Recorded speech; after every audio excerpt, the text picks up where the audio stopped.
Білім өрге сөйлейтін өрелі күш. Фәнидегі абсолюттік философия. Алымдайлы ұшқыр қиял. Білім арқылы қоғамды өзгерту, қоғамның санасын өзгерту. Мәңгілік жасау үшін өнерлі бол. Ел қуаты жаңа буын жас өскінде. Қазақ елінің ертеңін білгін келсе, болашаққа көз сал.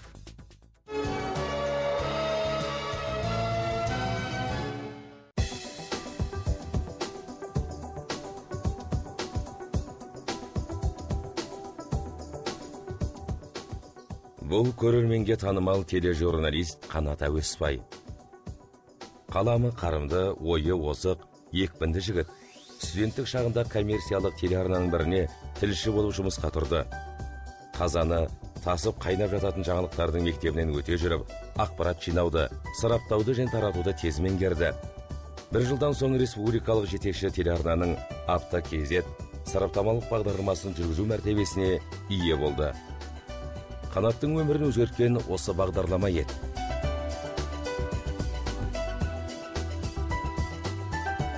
Осы бағдарламада көптеген адамдармен таныстық.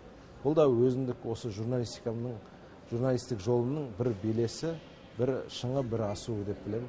Журналистік қызметтің барлық сатысынан өттім деп ойлаймын.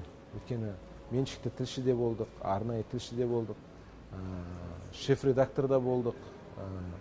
Енді жүргізуші болып та қызмет атқарып жатырмыз. Сондықтан мені журналистикада өзімді жолы болған маманмын деп ойлаймын. Барлық өсіп келе жатқан, артымыздан еріп келе жатқан іні қарындастарымызға, әріптестерімізге де осындай бақ бұйырсын, осындай журналистік жол бұйырсын деп тілеймін.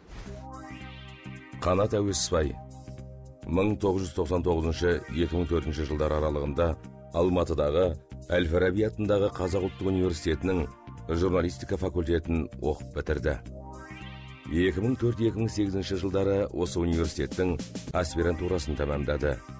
2013-2014 жылдары болашақ бағдарламасымен Ұлыбританиядағы Норвич қаласында Шығыс Англия университетінің магистратурасын аяқтады. Қазір Астанадағы Лев Гумилев атындағы Евразия университетінде оқытушы, әрі Қазақстан ұлттық арнасында бағдарлама жүргізеді. Қанат Таразда мұғалімдер отбасында туып өскен, кәсіби музыкант, гитара мен баянда еркін ойнайды. Оның өзге журналистерден ерекше бір ныспысы бар. Оны өзі имидждік деп атайды. Яғни көрермен орта оны Әуесбайдың Қанаты деген атпен таниды. Ергезек қоғамдық жұмыстардың бел ортасында жүргенде жаны сүйеді. Сондықтан шығар, президент айтқан бастаманы өзі секілді жастармен бірге қолдап Қазақстан 2050 жалпыұлттық қозғалысты құруға атсалысты. Журналист неге қайраткер болмайды деген, қоғам қайраткері болмайды деген ой көптен бері мазалайтын. Англияда жүргенде, осы Қазақстанда жүргенде де осы маған маза бермеді шыны келгенде. Өйткені мен мына шетелдік тәжірибені алып қарасам, ондағы журналистер көптеген қоғамдық ұйымдардың мүшесі, сол қоғамдық ұйымдардың белсендісі болып та талай қоғамдық жұмыстарға белшеше кірісіп атқарып жүр. Мен соған қызықтым. Енді біреу көп қоғамдық жұмыстың сан түрі бар, біреу қайырымдылық жұмыспен айналысады, біреу басқа жұмыспен айналысады. Сол ойдың жетегінде осы қоғамдық жұмыспен неге айналысып көрмесе? Өйткені журналистің білгені көп қой. Ақпарат саласы идеологиялық құралға айналмауы тиіс. Демократияны ту еткен басылымдар мүдделер қақтығысында қол шоқпар болмауға тырысады. Яғни ақпарат нақты, әрі шынайы дерекке сүйенгенде ғана көрерменнің сенімінен шығады. Қазақ журналистикасының осындай нақтылыққа бағыттау мақсатында болашақ халықаралық бағдарламасы ең алғашқы 20 журналисті батыстан білім алып келуге аттандыратын болды. Әрине бұл тізімде Әуесбайдың Қанаты да бар еді. Үйдегі жары мен баласын аяққа тұсау болады деп ауырсынған жоқ. Ақылдаса келе, келіншегі де өз мамандығы бойынша болашақ бағдарламасынан бағын сынап көрмек болып шешті. Халықаралық ағылшын тілін тестілеу жүйесі, сол тестілеу бойынша ең минималды 4 баллды алып, ол кісіде сондай өтіп кеткен кезде қатты таң қалдық. Бұл да бір бізге бұйыртып тұрған шығар. Бұл да сондай жолымызды салып тұрған шығар деп, соған шүкіршілік етіп, бәріміз қамданып, жаңағыдай өзім айтқандай, бала шағамызбен тартып кеттік. Норвич университеті Ұлыбританияның шығысында орналасқан. Тарихы орта ғасырдан бастау алады. Норвич қаласы тұрғындарының басым бөлігі университет, колледждердің студенттері. Мұнда ұлттық салт дәстүрден ада заман үдерісін анық сезуге болады. Қанаттың отбасына осынау әсем қала бірден ұнады. Әсіресе біздің көзімізге тосын көрінетін көлік құралы қызығушылық туғызды. Бұл жайлы Қанат арнайы бағдарламада әзірлепті. Англия студенттерінің негізгі көлігі велосипед деп айтсақ болады. Күнделікті үйден шығып, университетке дейінгі жолды осы велосипед арқылы, темір көлігіңіз арқылы жүзеге асырасыз. Өте сенімді, өте экологиялық жағынан таза және ешқандай шығынды талап етпейді. Яғни жанармай құймайсыз. Сондықтан да мен бүкіл қазақстандық студенттерді де осындай бір темір тұлпарға отыруға шақырамын. Британияда басылымдар мен теледидар, радио сияқты электрондық ақпарат құралдары арасында әлеуметтік медиа сияқты өте күшті бәсекелестік қанат жайыпты. Қанат осы ерекшелікті бірден байқады. Ол бәсекелестіктің аудиториясы да өте үлкен. Өйткені халық бұл әлеуметтік желілерде ой пікірлерін ашық жазалады.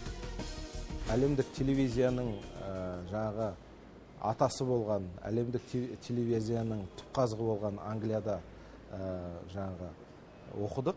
Сондағы телевизиядағы тенденциялар, сондағы телевизиядағы бір жаңашылдықтар, соның бәрін көріп, біліп, тіпті сол әлемге әйгілі атақты жаңағы BBC-ден тәжірибеден өтіп, сол жердегі енді бұл таза кәсіби жаңағы ерекшеліктер ғой. Олардың көзқарасы қандай, олардың жұмыс істеу тәсілі қандай, жұмыс істеу стилі қандай, соның бәрін көріп біліп, енді осы өзімнің отандық телевизияда енгізіп жатырмын, соны қолданып жатырмын деп ойлаймын. Қанат елге оралғасын сүйіктісіне қайта кірісті. Бүгінде Астанадағы Лев Гумилев атындағы Еуразия университетінде студенттерді ақпаратты шұғыл таратудың заманауи бағыттарын оқытып жүр. Норвич университетінен алған білімін қазақстандық жастардың бойына егуде. Ал әріптестері Қанаттың алар биігі әлі алда деп үміттенеді. Мен Қанатты студент кезімнен бастап білем. Қара шаңырақ Қазақ ұлттық университетінде бірге оқығанбыз Алматыда. Ол кісі менен бір курс жоғары оқыды. Жалпы сол кезден бастап осы қоғамдық өмірге белсене араласып, университет қабырғасында түрлі үйірмелер болды. Сонда бірге кездесіп жүретінбіз. Қашанда белсенді, сол белсенділігінен айныған жоқ әлі күнге дейін. Осы елбасының осы бастауымен мынау жастарға тамаша мүмкіндік бар біздің елімізде. Болашақ бағдарламасымен Қанат жақында шетелден білім алып оралды. Қанат Әуесбай өзі менің шәкіртім, алғыр шәкіртім, студент кезінен білеміз. Сол кезең ізденімпаз, сол өмірге деген құштарлығы, мына мамандықтың шыңына шыққан деген құштарлығы сол кезде байқалатын. Оны мінекей шетелге баруының өзінде үлкен ізденіс жатыр. Қазір қазақ журналистикасы әлемдегі әріптестері секілді 21 ғасырдың технологиялық төңкерісін бастан кешуде. Ақпаратты шұғыл жеткізу үшін бұрынғыдай ауыр камералар мен диктофонды көп қолданбайды. Қолдағы iPad, iPhone секілді телефон кез келген уақытта қажетті ақпаратты алуға және таратуға ыңғайлы. Дәстүрлі медиадан әлеуметтік медианың аты оза бастады. Ал батыстан озық ілім әкелген Қанат сияқты жастар ақпараттық технологияны жаппай меңгеруге үндеуде.